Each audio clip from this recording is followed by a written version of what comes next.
Hola, mi nombre es Iván Pérez y soy el docente que los he venido acompañando en todo lo referente a lectura crítica. Ya en ocasiones anteriores hemos venido hablando un poco de los tipos de texto, las tipologías textuales, y hemos hablado de algunas características generales de los tipos de textos y de la forma en que el ICFES viene evaluando a partir de textos continuos y discontinuos.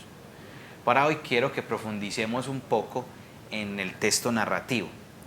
Cada que hablemos de una tipología textual, sea texto narrativo, expositivo, descriptivo o argumentativo, es importante que lo abordemos desde tres características o tres elementos. Uno, la intención comunicativa. Dos, la estructura del texto. Y tres, las características que para cada texto son muy específicas. En el caso del texto narrativo, la intención comunicativa consiste en relatar o contar hechos, sean reales o ficticios. Podemos ejemplificar con dos textos. Cuando nosotros contamos algo que nos pasó, es decir, estamos contando una anécdota, estamos hablando de hechos que sucedieron realmente. Pero cuando hablamos de una fábula, es decir, le personificamos a los animales, le damos vida o características humanas a los animales con el fin de dejar algo en el lector, en este caso una enseñanza, que se llama la enseñanza en las fábulas, que siempre es una metáfora, ¿cierto?, de la vida misma. Entonces, en este caso, la moraleja, que es es la intención de los textos de fábulas, que hacen parte de los textos narrativos, estamos hablando de que son relatos ficticios. Entonces, fábulas, relatos ficticios, anécdotas, relatos reales. ¿Cuál sería la estructura de un texto narrativo? Comúnmente hemos conocido que los tres elementos que componen un texto narrativo son inicio, nudo y desenlace, comúnmente. Pero hay otros tipos de textos narrativos que no solamente son continuos, sino que pueden ser discontinuos, como el caso del cómic, donde no necesariamente se mueve en esos tres momentos.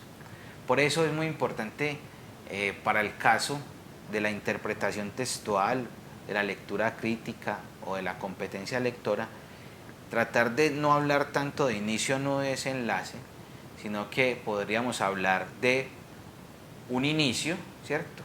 Podríamos hablar de un conflicto y la solución del conflicto. Eso siempre va a pasar en los textos narrativos, a diferencia del inicio, nudo y desenlace, que a veces no es tan marcado dependiendo del tipo de textos. ¿Cuáles son las características de los textos narrativos? Primero, que usa muchísimo las acciones, es decir, los verbos. Pasó, sucedió, caminó, cantó. Y casi siempre, miren que los acabo de mencionar, son en pasado. La mayoría de textos narrativos nos hablan de un pasado. ¿Por qué? Porque no nos están informando de algo que que sucede hoy, sino que tal vez pasó en algún momento. Otra característica sería uso de distintos tiempos verbales, especialmente el pasado, ya lo indiqué. Otro elemento es que incluye o emplea recursos literarios como personajes, protagonistas, diálogos, monólogos, puntos de vista y sentimientos.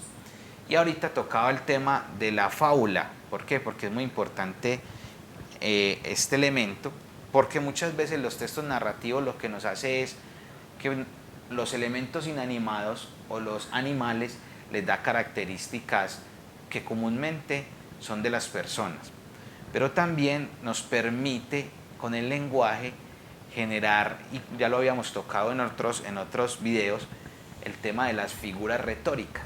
Entonces aparece la metáfora, las comparaciones, la personificación, la exageración, el dar vida, la animización, que es dar vida a elementos que no lo tienen. Entonces todos estos elementos hacen parte de los textos narrativos y obviamente son características o elementos ficticios. Y lo otro, y ya lo expliqué, y es que utiliza el inicio, nudo y desenlace como su gran estructura. ¿Cuáles tipos de textos narrativos podemos diferenciar o indicar hoy? Novelas, cuentos, fábulas, leyendas, mitos, crónicas, periodísticas, cómics y biografías, entre otros. Cuando hablamos de novela es por la extensión, cuando hablamos de cuento también es por eso y conserva más la estructura de la que ya hablamos, inicio, nudo, desenlace. Fábulas ya hablamos de ellas, leyendas es una creencia de un conjunto de personas que tiene elementos reales y ficticios, se mezclan, igual el mito. Las crónicas periodísticas es porque es una construcción de un periodista, como lo indica, que cuenta una historia. Y los cómics ya sería un texto, sería un texto de los que hemos hablado, discontinuos. Y la biografía, que se parece mucho a la anécdota, ¿cierto? Porque tiene elementos reales. Aquí pues estas son las características, la intención comunicativa y la estructura del texto narrativo que podemos identificar y que debemos tener muy en cuenta en el momento de presentar la prueba. Pues al identificar qué tipo de texto es, sabemos cómo abordarlo, dependiendo de sus características que ya indicamos, de lo que nos quiere transmitir el autor, y a partir de ahí poder hacer un análisis de lo que estamos leyendo.